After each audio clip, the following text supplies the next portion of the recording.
اعوذ باللہ من الشیطان الرجیم بسم اللہ الرحمن الرحیم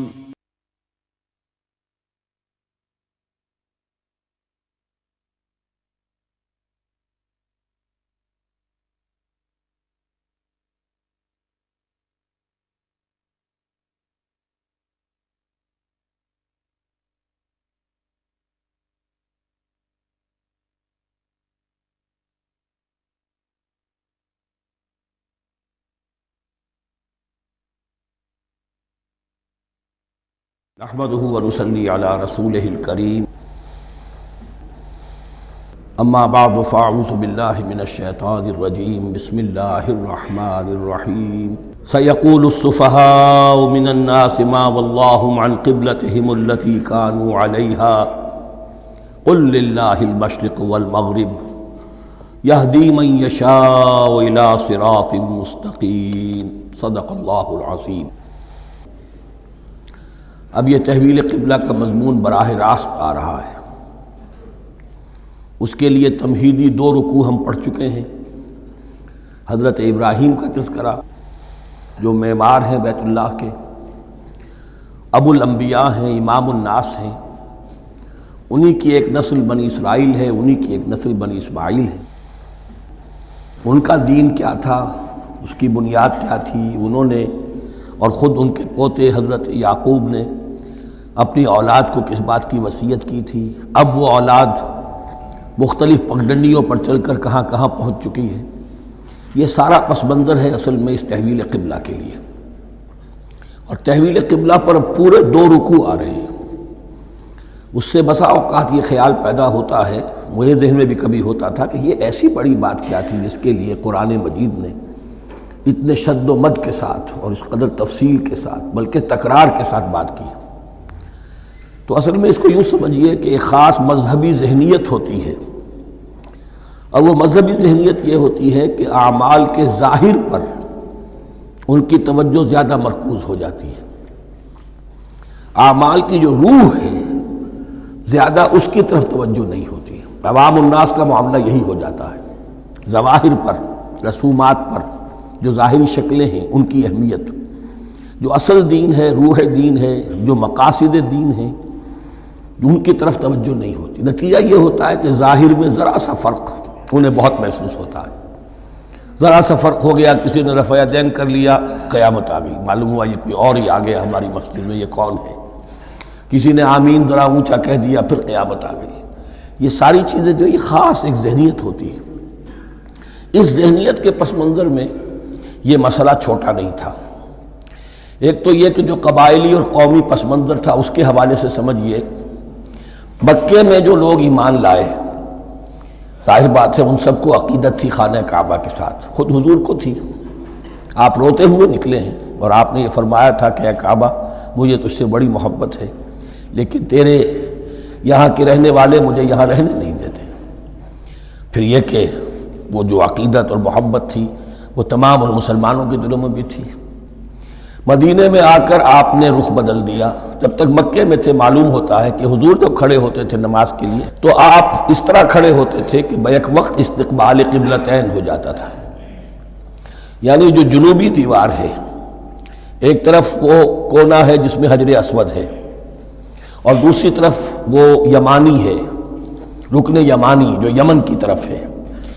جنوب کی طرف ہے۔ ادھر کوئی شخص کھڑا ہوگا اور وہیں پر انہی کے درمیان جو ہے جب طواف کیا جاتا ہے تو دعا مانگی جاتی ہے، ربنا آتنا فی الدنیا حسنۃ وفی الآخرۃ حسنۃ وقنا عذاب النار۔ باقی پورے طواف میں آپ جو چاہیں دعا مانگے، لیکن یہاں یہ دعا ہے خاص۔ اب اگر کوئی شخص ادھر کھڑا ہو کر نماز پڑھ رہا ہے تو کعبہ تو سامنے ہے ہی، ٹھیک سیت میں یروشلم بھی ہے۔ استقبال القبلتین، ایک ہی وقت میں 2 قبلوں کی طرف رخ ہو گیا۔ مدینہ میں آ کر معاملہ بدل گیا، مدینہ درمیان میں ہے، مکہ مکرمہ اس کے جنوب میں ہے اور یروشلم اس کے شمال میں ہے۔ اب جنوب کی طرف رخ کریں گے تو پیٹھ ہوگی یروشلم کی طرف، یروشلم کی طرف رخ کریں گے تو پیٹھ ہوگی کعبے کی طرف۔ اس میں امتحان ہو گیا ان لوگوں کا جو ایمان لائے تھے کہ آیا وہ محمد الرسول اللہ صلی اللہ علیہ وسلم کے فرمان کی پیروی کرتے ہیں یا اپنی پرانی عقیدتوں اور اپنی پرانی جو روایات ہیں ان کو زیادہ اہمیت دیتے ہیں۔ اللہ کا شکر ہے جو لوگ مکے سے آئے تھے ان کی اتنی تربیت ہو چکی تھی کہ ان میں سے کسی کے لیے کوئی مسئلہ پیدا نہیں ہوا۔ اقبال کا وہ مصرع پھر سنا رہا ہوں، بمصطفیٰ برساں خیش را کے دی ہموست، اگر بہو نہ رسیدی تمام بولا بیست۔ حالانکہ قرآن مجید میں کہیں منقول نہیں ہے کہ اللہ نے حکم دیا تھا، ہو سکتا ہے اللہ نے حضور کو وحی خفی کے ذریعے سے حکم دیا ہو، لیکن وحی جلی میں کہیں نہیں ہے کہ آپ کو حکم دیا گیا ہو کہ اب یروشلم کی طرف رخ کر کے نماز پڑھیے۔ یہ امتحان ہو گیا کہ رسول کا اتباع کتنا کچھ ہے۔ اب جب یہ حکم آیا، اب امتحان ہو گیا جو مدینے میں رہنے والے جو ایمان لائے تھے ان کا، اس لیے کہ یہاں یہودی بھی تھے، بعض ان میں سے ایمان لائے، عبداللہ ابن سلام رضی اللہ تعالیٰ عنہ تھے، ان کو علماء میں سے تھے، لیکن جو اور دوسرے لوگ تھے وہ بھی زیر اثر تھے یہود کے علماء کے، ان کے دل میں بھی یروشلم کی عظمت تھی۔ اب جب انہیں رخ کرنا پڑا تو یہ ان کے ایمان کا امتحان ہو گیا۔ تو یہ بڑا امتحان تھا اس میں کہ جو سب کے لیے مثبر تھا، اور مسلمانوں میں سے بعض لوگوں کے دلوں میں یہ خیال بھی پیدا ہوا ہوگا اگر اصل قبلہ یہ تھا تو ہم نے اب تک جو نمازیں پڑھی ہیں وہ تو پھر ہم نے غلط رخ پر پڑھی، ہماری اتنی سالوں کی کسی کو ایمان لائے ہوئے 10 برس ہو گئے، ہماری ان نمازوں کا کیا بنے گا؟ وہ نمازیں ضائع ہو گئیں تو نماز تو ایمان کا رکن رکین ہے، تو بڑی تشویش پیدا ہو گئی۔ اس کے ساتھ ہی ایک مسئلہ یہ پیدا ہوا سیاسی اعتبار سے کہ یہود اب تک تو یہ سمجھ رہے تھے کہ حضور نے اور مسلمانوں نے ہمارا قبلہ اختیار کر لیا ہے، تو گویا کہ ہمارے کیمپ فالوورز ہیں، ہمارا تو انہوں نے اتباع کیا ہے، لہذا ہمیں کوئی خاص اندیشہ نہیں ان کی طرف سے۔ لیکن اب جب قبلہ بدل گیا تو ان کے کان کھڑے ہو گئے کہ یہ تو پھر کوئی نئی اب ملت ہے اور نئی امت کی تشکیل ہو رہی ہے، لہذا ان کی طرف سے مخالفت جو تھی اس کے اندر شدت زیادہ پیدا ہو گئی۔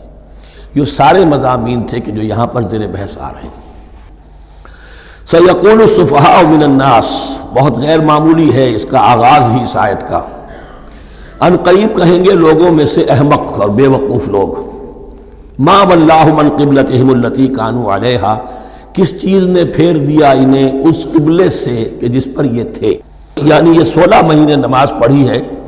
بیت المقدس کی طرف رخ کر کے یروشلم کی طرف، اب کس چیز نے پھیر دیا انہیں؟ قُلْ لِلَّهِ الْمَشْرِقُ وَالْمَغْرِبُ، دیکھیے وہی الفاظ جو 14ویں رکوع میں آئے تھے جو تمہید بن رہے تھے، کہہ دیجئے کہ اللہ ہی کے لیے ہے مشرق اور مغرب۔ گویا کہ شمال اور جنوب، مشرق و مغرب، شمال و جنوب، محاورے میں مشرق و مغرب زیادہ استعمال ہوتا ہے، سب اللہ کے ہیں، اللہ کسی سمت میں محدود نہیں ہے۔ یہدی من یشاء الی صراط مستقیم، وہ جس کو چاہتا ہے سیدھے راستے کی طرف ہدایت دے دیتا ہے۔ وَكَذَلِكَ جَعَلْنَاكُمْ، اب یہ خاص بات کہی جا رہی ہے، اے مسلمانوں تم اس تحویل قبلہ کو معمولی بات نہ سمجھو، یہ علامت ہے اس بات کی کہ اب تمہیں وہ حیثیت حاصل ہو گئی۔ وَكَذَلِكَ جَعَلْنَاكُمْ أُمَّةً وَسَطًا لِتَكُونُوا شُهَدَاءَ عَلَى النَّاسِ وَيَكُونَ الرَّسُولُ عَلَيْكُمْ شَهِيدًا، اب تمہارا فرض منصب یہ ہے کہ رسول نے جس دین کی گواہی تم پر دی ہے اپنے عمل سے، اپنے قول سے، اسی دین کی گواہی تمہیں دینی ہے اپنے قول سے اور اپنے عمل سے پوری نوع انسانی پر۔ اب تم لنک بن گئے ہو، اب تک نبوت کا سلسلہ جاری تھا، ایک نبی کی تعلیم ختم ہوئی، بگڑ گئی، تحریف ہو گئی، غائب ہو گئی، دوسرا نبی آ گیا، پھر کچھ تیسرا آ گیا، چلے آ رہے۔ لہذا ہر دور کے اندر اب وہ جو معاملہ تھا تسلسل کے ساتھ چل رہا تھا، اب یہاں نبوت ختم ہو رہی ہے محمد الرسول اللہ صلی اللہ علیہ وسلم پر، تو نوع انسانی تو ختم نہیں ہو رہی، ابھی قیامت تو نہیں آئی ہے۔ اب آگے لوگوں کو تبلیغ کرنا، ان تک دین پہنچانا، ان پر حجت قائم کرنا،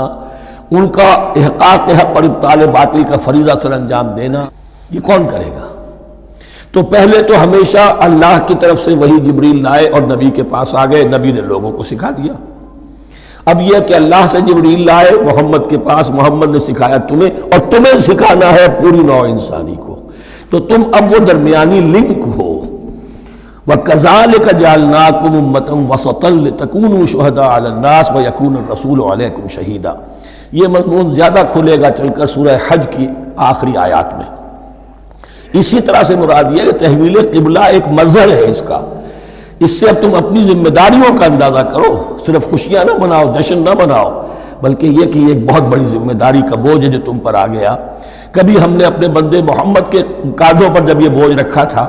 تو ان سے بھی کہا تھا صلی اللہ علیہ وسلم انا سنلقی علیک قولا ثقیلا، اے نبی ہم آپ پر ایک بھاری بات ڈالنے والے ہیں۔ وہی بھاری بات بہت بڑے پیمانے پر اب تمہارے کندھوں پر آ گئی ہے۔ وَكَذَلِكَ جَعَلْنَاكُمْ أُمَّةً وَسَطًا لِتَكُونُوا شُهَدَاءَ عَلَى النَّاسِ وَيَكُونَ الرَّسُولُ عَلَيْكُمْ شَهِيدًا وَمَا جَعَلْنَا الْقِبْلَةَ الَّتِي كُنْتَ عَلَيْهَا، اور ہم نے نہیں قرار دیا تھا اس قبلے کو جس پر کہ اے نبی آپ پہلے تھے۔ یعنی یہ دو طرح کی بات ہو سکتی ہے، وہی خفی سے اللہ نے فرمایا ہو کہ اے محمد اب کچھ عرصے کے لیے یروشلم کی طرف رخ کر کے نماز پڑھو، وہی جلی میں نہیں ہے، اور یہ بھی ہو سکتا ہے یہ حضور کا اجتہاد ہو اور اسے اللہ نے قبول فرما لیا، دونوں باتوں کا امکان موجود ہے۔ حضور کے اجتہاد پر اگر اللہ کی طرف سے نفی نہ آئے تو وہ گویا اللہ کی طرف سے۔ وَمَا جَعَلْنَا الْقِبْلَةَ الَّتِي كُنْتَ عَلَيْهَا إِلَّا لِنَعْلَمَ مَن يَتَّبِعُ الرَّسُولَ وَمِمَّن يَنقَلِبُ عَلَىٰ عَقِبَيْهِ، اور نہیں ٹھہرایا تھا ہم نے اس قبلے کو جس پر کہ آپ رہے ہیں مگر یہ جاننے کے لیے کہ کون ہے، یہ ظاہر کرنے کے لیے کہ کون ہے کہ جو اتباع کرتے ہیں رسول کا صلی اللہ علیہ وسلم، اور وہ کون ہے کہ جو اپنی ایڑیوں کے بل لوٹ جاتے ہیں۔ یعنی مدینے میں آ کر اگر کوئی مکے کا مسلمان کہتا صاحب یہ قبلہ مجھے قبول نہیں ہے، وہ واپس ہو جاتا، ایسا ہوا نہیں۔ اور اب جب مکے کی طرف رخ ہو گیا ہے تو کوئی انصار میں سے کوئی مدینے میں جو ایمان لائے ان میں سے کسی نے کہا کہ ٹھیک ہے جی ہمارا قبلہ وہ تھا، اب آپ نے اپنا قبلہ بدل دیا، آپ کا راستہ اور ہمارا راستہ اور، نہیں، وہ تمام کے تمام مسلمان ان آزمائشوں میں کامیاب ہوئے۔ وَإِن كَانَتْ لَكَبِيرَةً إِلَّا عَلَى الَّذِينَ هَدَى اللَّهُ، اور واقعہ یہ ہے یقیناً یہ بہت بڑی بات تھی، اس طرح قبلے کے اندر تبدیلی قبول کر لینا آسان بات نہیں ہوتی، بڑا حساس مسئلہ ہوتا ہے، مگر ان کے لیے کہ جن کو اللہ نے ہدایت دی۔ وَمَا كَانَ اللَّهُ لِيُضِيعَ إِيمَانَكُمْ، اور اللہ ہرگز تمہارے ایمان کو ضائع کرنے والا نہیں ہے۔ ایمان سے یہاں مراد نماز جو ہے الصلاۃ عماد الدین، وہ جو تشویش ہو گئی تھی کہ ہماری ان نمازوں کا کیا بنے گا جو ہم نے 16 مہینے پڑھی ہیں بیت المقدس کی طرف رخ کر کے۔ وَمَا كَانَ اللَّهُ لِيُضِيعَ إِيمَانَكُمْ، اس وقت وہ حکم تھا رسول کا، وہ اللہ کے ہاں مقبول ہے، اس وقت یہ حکم ہے جو تمہیں رسول کی معرفت مل رہا ہے، اب تم اس کی پیروی کرو۔ ان اللہ بالناس لرؤوف الرحیم، یقیناً اللہ تعالیٰ تو انسانوں کے حق میں بہت ہی شفیق ہے اور بہت ہی رحیم ہے۔ قد نرى تقلب وجهك في السماء، معلوم ہوتا ہے خود حضور کو انتظار تھا اس فیصلے کا، اور معلوم ہوتا ہے کہ آپ پر بھی شاخ گزر رہا تھا یہ وقفہ کہ جس میں نماز پڑھتے ہوئے پیٹھ ہو رہی تھی بیت اللہ کی طرف، تو آپ بار بار آپ کی نگاہیں آسمان کی طرف اٹھتی تھی کہ کب وحی آئے، کب جبرائیل حکم لے کر آئیں۔ قد نرى تقلب وجهك في السماء، اے نبی ہم نے آپ کے چہرے کا بار بار آسمان کی طرف اٹھنا دیکھ لیا ہے۔ فَلَنُوَلِّيَنَّكَ قِبْلَةً تَرْضَاهَا، اس آیت میں بڑی شفقت، بڑی محبت، بڑی عنایت ہے محمد الرسول اللہ صلی اللہ علیہ وسلم کے لیے اللہ کی طرف سے، تو ہم بدلے دیتے ہیں، پھیرے دیتے ہیں قبلہ جو آپ کو پسند ہے۔ ظاہر بات ہے کہ حضور کو جو محبت تھی اور جو بھی آپ کو ایک رشتہ قلبی تھا بیت اللہ کے ساتھ، فَلَنُوَلِّيَنَّكَ قِبْلَةً تَرْضَاهَا، ہم بدلے دیتے ہیں، بدل دیں گے قبلہ اسی طرف جو آپ کو پسند ہے۔ فَوَلِّ وَجْهَكَ شَطْرَ الْمَسْجِدِ الْحَرَامِ، تو بس اب پھیر دیجئے اپنے رخ کو مسجد حرام کے رخ پر۔ وَحَيْثُ مَا كُنْتُمْ، اور مسلمانوں جہاں کہیں بھی تم ہو، مدینے میں ہو یا کہیں اور ہو، مغرب میں ہو، شمال میں ہو، جنوب میں ہو، کہیں ہو، فَوَلُّوا وُجُوهَكُمْ شَطْرَهُ، تو اپنا چہرہ نماز میں اسی کے رخ پر پھیرو۔ وَإِنَّ الَّذِينَ أُوتُوا الْكِتَابَ لَيَعْلَمُونَ أَنَّهُ الْحَقُّ مِنْ رَبِّهِمْ، اور جن لوگوں کو کتاب دی گئی تھی وہ جانتے ہیں کہ یہ حق ہے ان کے پروردگار کی طرف سے۔ تورات میں بھی یہ مذکور تھا کہ اصل قبلہ ابراہیمی وہی تھا، اس لیے کہ یروشلم تو تعمیر کیا ہے حضرت ابراہیم سے کوئی 1000 سال کے بعد حضرت سلیمان نے۔ یہ جو بھی ہیکل سلیمانی ہے کم سے کم 1000 برس کا فصل ہے حضرت ابراہیم میں حضرت سلیمان میں، تو حضرت ابراہیم کا قبلہ کون سا تھا؟